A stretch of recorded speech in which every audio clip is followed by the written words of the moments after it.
반갑습니다.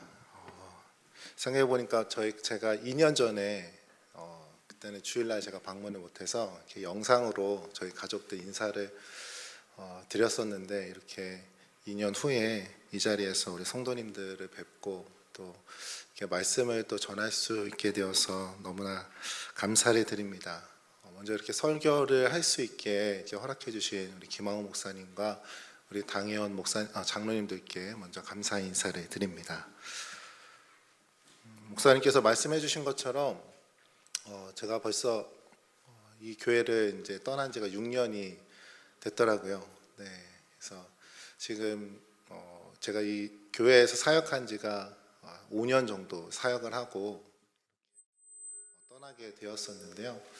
그래도 이렇게 5년 사역했던 기간이 저하고 저희 가정 가운데에는 참으로 은혜가 넘쳤던, 많은 사랑을 받았던 기간이었습니다. 그래서 떠나 있을 때에도 항상 우리 청파중앙교회를 궁금해하고 또 이렇게 그 소식도 이렇게 보면서 또 많은 일들을 또 해오시는 것들을 보면서 또 마음이 또 기쁘고 참 좋았던 순간들이 있습니다. 제가 살고 있는 캐나다는 한국하고 상황이 또 많이 크게 다르지는 않습니다. 특별히 이제 코로나 이후로는 한국 교회도 많은 어려움을 겪고 있는데요. 사실 이제 이민 목회는 어떻게 보면 조금 더 어려운 상황들을 좀 겪고 있는 가운데 있습니다. 성도들의 수도 많이 줄어들었고, 특히 이제 다음 세대들, 우리 청소년들이나 우리 청년들 같은 경우에는 이제 캐나다에는 유학생들이 좀 많이 찾아오고, 그래서 좀 유학생들로 인한 청년층이 많이 있었는데, 지금은 이제 제재가 풀려서 이제 많이 이제 들어오고 있지만, 그 전까지는 이제 캐나다 안에 있던 유학생들도 다 자기 나라로 돌아가라고 이제 코로나 때 그렇게 전부 다 내쫓듯이 막 다 내보내서, 그 기간 동안에 이제 유학생 목회를 하셨던 이제 목사님들, 또 그런 교회들은 많은 교회들이 좀 문을 닫게 되었고, 또 다시 좀 이렇게 어려운 상황들이 계속 좀 이어지는 가운데 있습니다. 또 아시는 분들도 있겠지만, 이제 캐나다는 또 상황이, 또 사회적인 분위기가 동성애를 이제 받아들이고 이제 찬성하는 그런 분위기가 강하기 때문에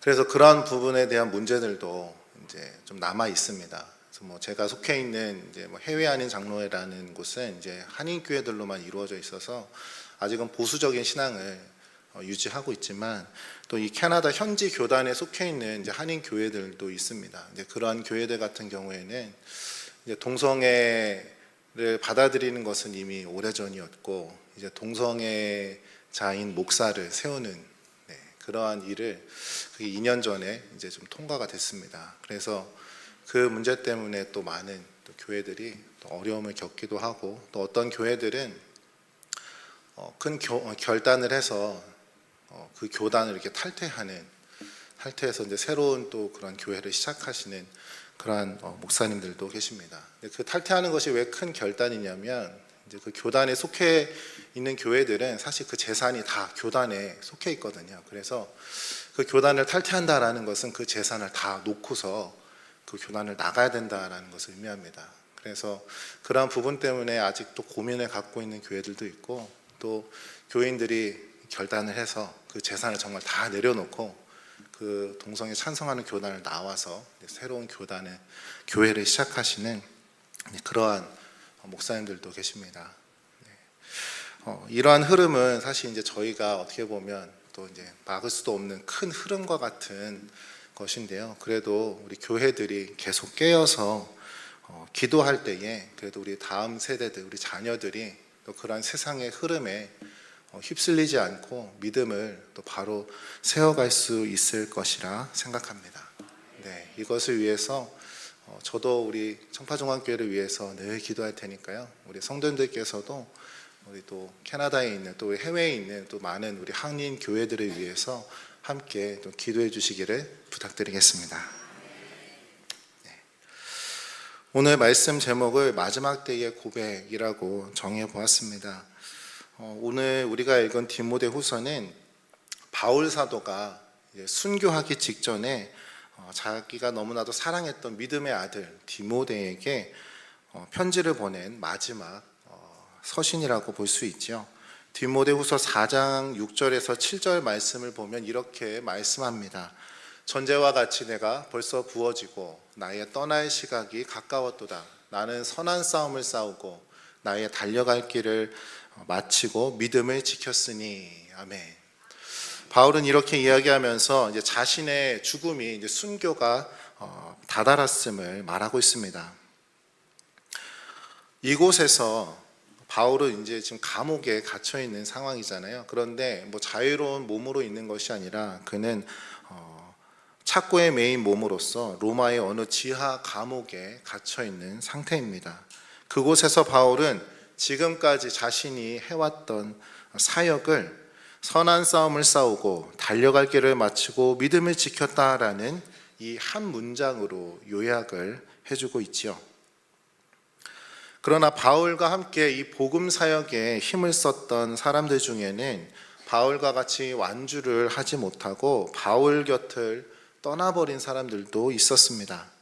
디모데후서 1장 15절 말씀을 보게 되면 아시아에 있는 모든 사람이 나를 버린 이 일을 내가 아나니 그 중에는 부겔로와 허모게네도 있느니라 라는 말씀에서 바울과 함께 동역했던 이들이 바울을 떠나는 일이 발생했다라는 것을 알 수가 있죠. 그리고 디모데후서 4장에서는 보다 더 자세하게 이 일을 기록하고 있습니다. 디모데후서 4장 10절에서 11절 말씀 우리 같이 한번 읽어볼까요? 시작.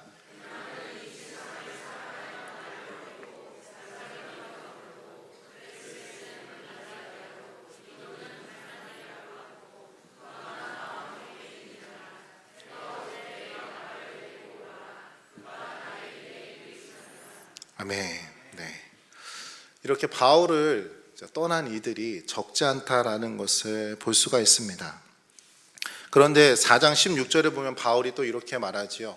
내가 처음 변명할 때에 나와 함께한 자가 하나도 없고 다 나를 버렸으나 그들에게 허물을 돌리지 않기를 원하노라. 아멘. 바울은 자신을 떠난 많은 사람들이 있지만 그 사람들을 원망하고 있지 않다라는 것을 드러내주고 있습니다. 그러면서 4장 9절에 보게 되면 이 디모데에게 디모데야 너는 속히 내게로 오라라고 요청을 하게 되죠. 자신이 아들처럼 여기는 디모데에게 바울은 무엇을 보여주고 전하고 싶었는지 그를 자신의 곁으로 불렀습니다. 아무튼 위대한 이 바울 사도의 마지막 때의 모습은 어떻게 보면 너무나도 초라하고 외로워 보이기까지 합니다. 바울을 한번 같이 상상해 봤으면 좋겠습니다. 이때 이 마지막 때의 바울의 마음은 어땠을까요? 그는 무엇을 생각하고 있었을까요? 순교를 당하는 이 순간에 그는 무엇을 의지하고 있었을까요? 그리고 바울로 하여금 장렬하게 순교할 수 있도록 그를 지탱해 준 힘은 과연 어디에서 온 것일까요? 이것은 내일을 예측할 수 없는 오늘을 살아가는 모든 우리 성도들에게 큰 깨달음과 힘이 될 수 있을 거라 생각합니다. 그래서 언젠가 맞이하게 될 우리의 마지막 때에도 큰 위로와 힘이 될 수 있을 거라고 믿습니다. 이 점에 대해서 오늘 본문은 우리에게 빛을 비추어 주고 있습니다. 11절 말씀을 보면 바울은 미쁘다 이 말이여라고 감격함을 드러내고 있습니다. 이 미쁘다라는 말의 뜻은 믿을만하다, 신실하다, 확신하다, 진실하다라는 뜻입니다. 이 미쁘다라는 말이 13절에서도 우리는 미쁨이 없을지라도 주는 항상 미쁘시니라고 하면서 더욱 강조되어 있지요. 지금 바울은 자유인의 신분이 아니라 감옥에 갇혀 있는 상태, 가장 혹독한 환경 속에 있으면서도 바울은 미쁘다 이 말이여라고 하면서 그 감격을 폭발하고 있는 것을 볼 수 있습니다. 그러하여금 이렇게 감격을 폭발하게 한 말씀은 과연 무엇이었을까요? 11절, 12절 말씀을 우리 다시 한번 읽어보겠습니다. 말이여, 함께 죽었으면 또한 함께 살 것이요, 참으면 또한 함께 왕노릇할 것이요, 우리가 주를 부인하면 주도 우리를 부인하실 것이라. 아멘. 바울은 이렇게 고백하며 확신했던 것입니다. 바울이 처한 상황에 비추어 볼 때에 가장 적합하다고 생각하는 말씀이 그에게 주어졌고, 바울은 그것을 확신하고 고백하며 붙잡고 의지해서 순교의 현장으로 담대히 나아갔음을 우리는 상상해 볼 수 있습니다. 이 바울의 마지막 고백의 말씀을 좀 더 살펴볼 필요가 있죠. 이 헬라어 원문을 보게 되면 미쁘다 이마리어라는 그 말 앞에는 접속사 하나가 더 붙어 있습니다. 그것은 왜냐하면이라는 그 접속사가 앞에 붙어 있죠. 이것은 그 본문 앞에 나오는 문장과 연결이 되는 말씀이라는 것을 나타냅니다. 본문 앞의 내용을 보게 되면 8절에서 바울이 내가 전한 복음이라는 표현을 사용하는 것을 볼 수가 있습니다. 그런데 이러한 표현은 오늘 본문뿐만이 아니라 갈라디아서에서도 바울이 사용하고 있죠. 갈라디아서 1장 11절에선 이렇게 말씀합니다. 형제들아, 내가 너희에게 알게 하노니 내가 전한 복음은 사람의 뜻을 따라 낸 것이 아니니라. 아멘. 바울이 전한 복음이란 다윗의 씨로 오셔서 죽은 자 가운데서 다시 살아나신 예수 그리스도인 것입니다. 그러면서 바울은 이 복음으로 인해서 매인받고 고난받았으나 하나님의 말씀은 매이지 않았다라고 9절에서 고백합니다.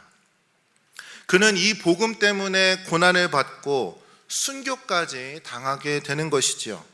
만약에 바울이 복음을 전하지 않았다면 그는 이 모든 고난에게 그에게 닥칠 이유가 전혀 없었을 것입니다. 그러나 바울은 10절 말씀과 같이 내가 택함 받은 자들을 위해 모든 것을 참음은 그들도 그리스도 예수 안에 있는 구원을 영원한 영광과 함께 받게 하려 함이라 라고 말하면서 그는 순교를 각오하고 복음을 전파했던 것입니다.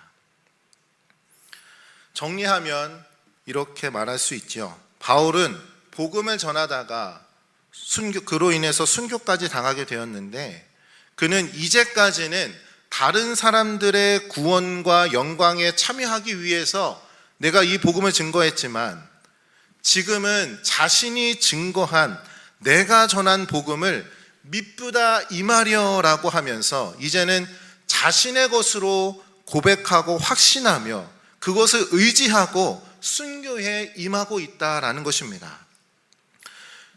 이러한 바울을 생각하면서 11절, 12절, 13절 말씀을 함께 우리 다시 한번 읽어볼까요? 시작. 미쁘다 이 말이요, 우리가 주와 함께 죽었으면 또한 함께 살 것이요, 참으면 또한 함께 왕노릇할 것이요, 우리가 주를 부인하면 주도 우리를 부인하실 것이라. 우리는 미쁨이 없을지라도 주는 항상 미쁘시니 자기를 부인하실 수 없으시리라. 아멘. 이는 바울 사도의 옥중 고백이자 순교 고백이라고 부를 만합니다. 바울은 이 말씀을 고백하고 믿고 붙잡고서 순교를 당했던 것이지요. 바울이 여러 가지 서신을 기록한 것을 알고 계실 것입니다. 그 중에서 바울이 고린도 교회에 보내는 편지 내용을 보게 되면 고린도 교인들에게 자신의 사도됨에 대한 그것을 변론하는 내용을 기록하고 있습니다. 고린도후서 12장 11절 12절 말씀에 보면 이렇게 기록하고 있지요. 내가 아무것도 아니나 지극히 크다는 사도들보다 조금도 부족하지 아니하니라. 사도의 표가 된 것은 내가 너희 가운데에서 모든 참음과 표적과 기사와 능력을 행한 것이라. 아멘. 바울은 자신의 사도됨을 말하면서 표적과 기사와 능력을 근거로 자신의 사도됨을 변론을 하고 있습니다. 그런데 지금 이제 순교를, 죽음을 눈앞에 두고 있는 바울은 표적과 기사와 능력을 붙잡고 있지 않습니다. 지금 바울이 오직 붙들고 있는 것은 하나님의 미쁘신 말씀입니다. 이것은 우리들에게도 마찬가지지요. 죽음의 순간에 다다랐을 때에 그 죽음의 공포를 물리치게 해주고 소망을 주며 견고케 붙들어 줄 수 있는 것은 표적이 아닙니다. 기사와 이적도 아니죠. 내가 능력을 행한 것도 아닙니다. 오직 하나님의 말씀뿐입니다. 아멘. 표적도 기사도 능력도 다 지나가는 것이다 라고 말씀을 드린 것은 그것이 사소한 것, 작은 일로 여겨서가 아니라 바로 그러한 것들은 미쁘신 하나님과 미쁘신 말씀을 증거하기 위한 방편이기 때문입니다.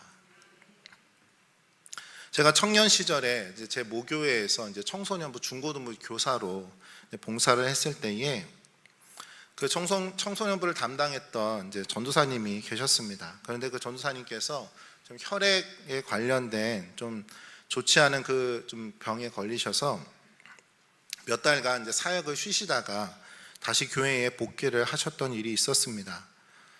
근데 그 전사님께서는 교회 사역만 감당했던 것이 아니라 외부에서 꽤 규모가 있는 그런 청소년 단체에서 일을 하셨던 분이셨는데 그 전사님께서 돌아오셔서 중고등부 아이들에게 하셨던 말씀이 벌써 10년이 더 된 일이지만 제 머릿속에 아직도 생생하게 기억이 납니다.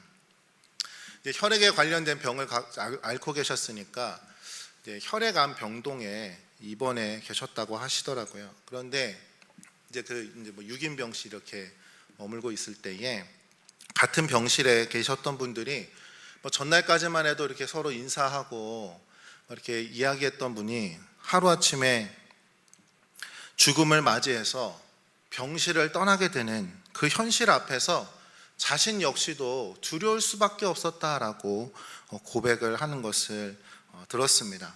그런데 그렇게 흔들리는 자신을 붙들어 주었던 것은 바로 하나님의 말씀이었다라는 것이죠. 자신이 그 속한 선교단체에서 겪었던 수많은 그 신앙적인 체험들, 예수를 믿지 않았던 청년들이 예수를 믿고 병을 앓았던 청소년들이 그 병을 낫게 되는 그 캠프를 통해서 그런 일들을 너무나도 내가 많이 경험하고 직접 눈으로 목격했지만 바로 그러한 기적적인 일이 나를 버티게 하는 것이 아니라 자신이 그 아동부 시절, 그 주일학교 시절에 암송했던 그 말씀이 자신을 붙들어줬다라고 고백하는 것, 그 내용이 저는 아직도 너무나도 기억이 납니다. 그러면서 그 죽음의 공포, 두려움을 이겨낼 수 있었던 것은 바로 하나님의 말씀이었다라고 하시면서 말씀의 중요성을 아이들에게 강조하면서 눈물 흘리셨던 그 모습을 아직까지 잊지 못합니다. 청파중학교에서도 지금 말씀 암송을 하고 계시죠. 또 얼마 뒤면 이렇게 또 암송대회도 열리게 될 텐데요. 말씀 암송에 최선을 다하시기 바랍니다. 여러분들이 암송하는 그 말씀이 여러분들을 바로 두려움에서, 공포에서 또 여러분들의 삶을 그렇게 인도해 주실 것이라고 믿습니다. 지금 바울도 마찬가지죠. 지금 바울은 미쁘다 이 말이요, 이 말씀은 믿을만 합니다 라고 고백하고 있습니다. 그러면서 이 하나님의 말씀은 신실합니다, 진실합니다 라고 하면서 오직 하나님의 말씀만을 붙들고 있습니다. 바울의 손을 통해 행했던 표적과 기사들, 그러한 것들은 이제 다 지나간 일이 되었지요. 베드로 사도 역시도 푸른 시들고 꽃은 떨어지나 오직 주의 말씀은 세세토록 있도다 라고 하면서 말씀의 불변성을 증거했습니다. 이 말씀은 결코 매이지 않죠. 이 말씀은 순교를 당하지 않습니다. 이 말씀은 천지가 변해도 미쁘다 이 말이여입니다. 바로 이 말씀이 우리의 신앙의 마지막 증거이자 권위인 것이지요. 또한 바울은 순교를 앞에 두고 주는 항상 미쁘시니라고 하며 하나님을 미쁘신 하나님으로 고백하고 있습니다. 항상 미쁘시다라는 말은 언제나 신실하시다라는 말이죠. 이러한 고백은 바울의 서신 곳곳에서 발견이 됩니다. 바울은 로마서 3장 3절과 4절에서도 이렇게 고백하지요. 어떤 자들이 믿지 아니하였으면 어찌하리요? 그 믿지 아니함이 하나님의 미쁘심을 패하겠느냐? 그럴 수 없느니라. 사람은 다 거짓되되 오직 하나님은 참되시다 할지어다. 기록된 바 주께서 주의 말씀에 의롭다 하심을 얻으시고 판단받으실 때에 이기려 하심이라 함과 같으니라. 아멘. 또한 고린도전서 10장 13절에서도 사람이 감당할 시험 밖에는 너희가 당한 것이 없나니 오직 하나님은 미쁘사 너희가 감당하지 못할 시험 당함을 허락하지 아니하시고 시험 당할 즈음에 또한 피할 길을 내사 너희로 능히 감당하게 하시느니라 라고 말씀합니다. 데살로니가전서 5장 24절에서도 너희를 부르신 이는 미쁘시니 그가 또한 이루시리라 라고 말씀합니다. 여기서 이루시리라 라는 말씀은 그 약속을 지켜주시리라 라는 뜻입니다. 우리가 믿는 하나님, 우리가 의지하는 우리 주님은 그렇게 신실하신 분이십니다. 바울은 디모데 전후서를 통해서 미쁘다 임하려라는 말을 그는 5번이나 반복해서 강조하고 있습니다. 바울은 하나님을 미쁘신 분으로, 그분의 말씀을 미쁘신 말씀으로 믿고 있는 것이죠. 그래서 그는 디모데후서 1장 12절과 같이 확신할 수 있었습니다. 이로 말미암아 내가 또 이 고난을 받되 부끄러워하지 아니함은 내가 믿는 자를 내가 알고 또한 내가 의탁한 것을 그날까지 그가 능히 지키실 줄을 확신함이라. 아멘. 바울은 11절에서 미쁘다 임하려라고 하면서 첫 번째로 언급하는 것이 우리가 주와 함께 죽었으면 또한 함께 살 것이요라는 말입니다. 이는 지금 바울이 처한 상황에서 가장 필요하고 적절한 말씀이라 할 수가 있지요. 바울은 자신이 죽임을 당한다 해도 그리스도의 부활에 근거해서 다시 살아날 것을 확신하는 부활신앙에 견고하게 서 있는 것입니다.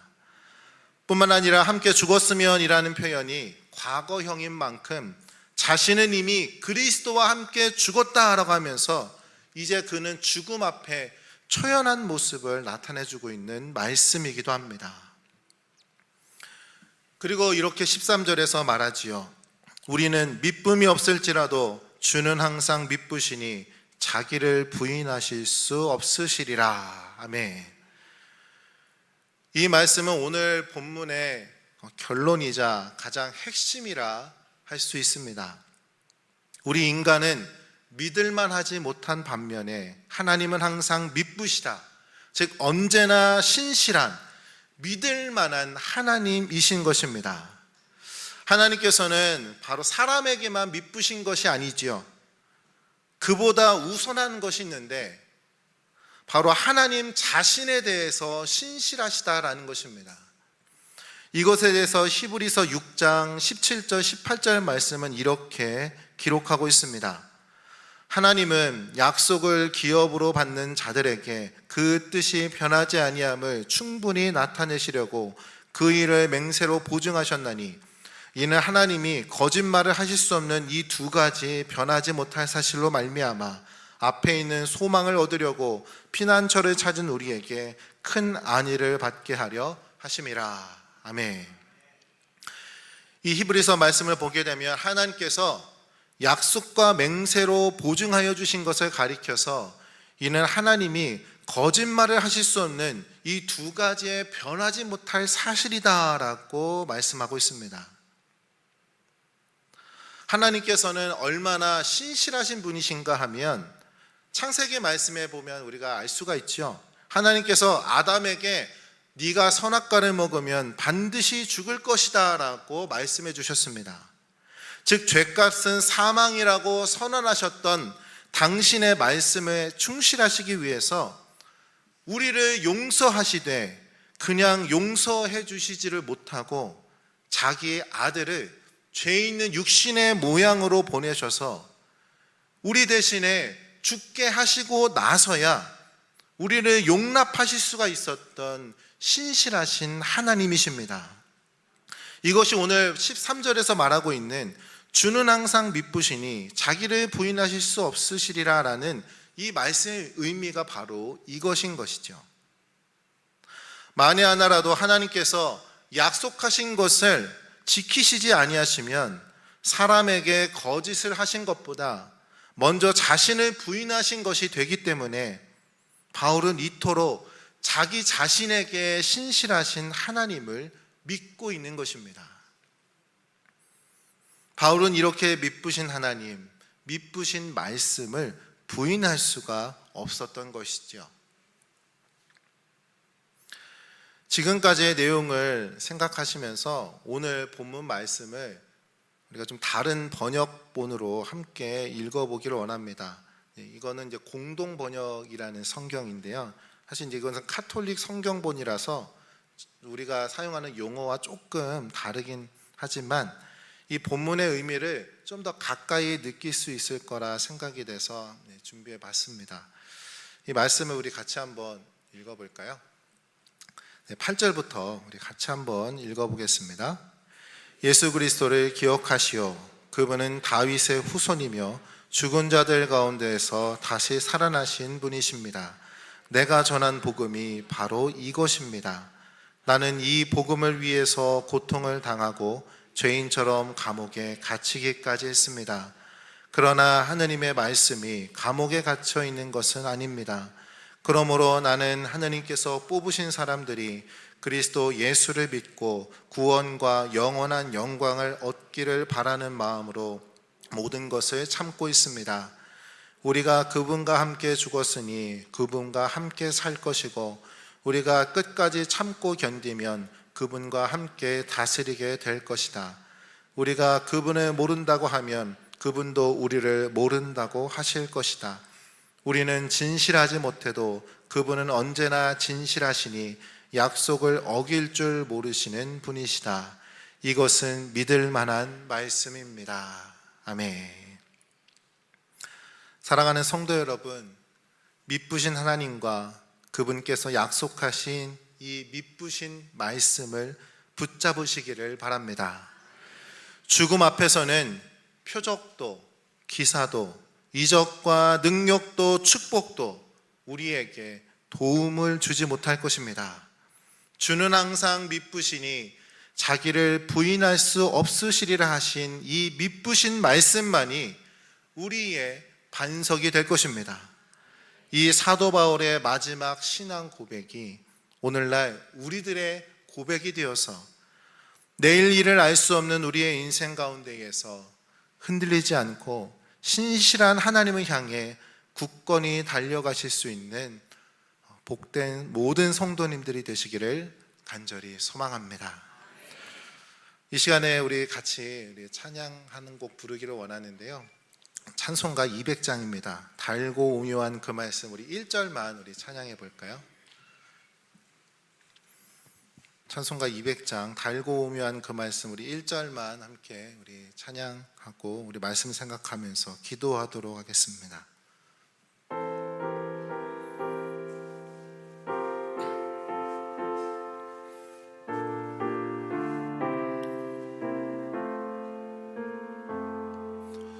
달고 오묘한 그 말씀, 생명의 말씀은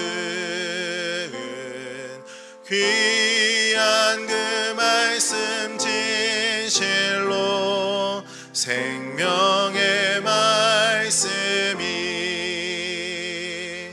나의 길과 믿음 밝히 보여주니 아름답고 귀한 말씀 생명샘이로다.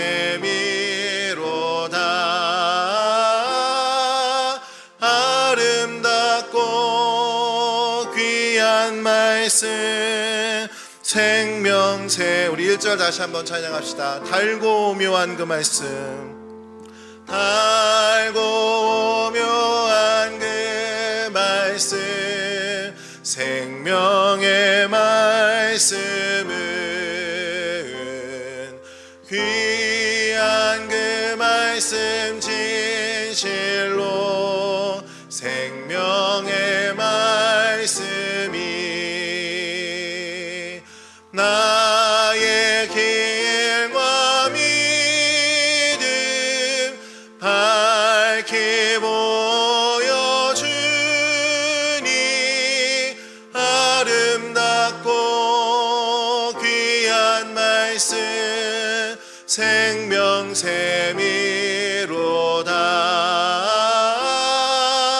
아름답고 귀한 말씀 생명샘이로다.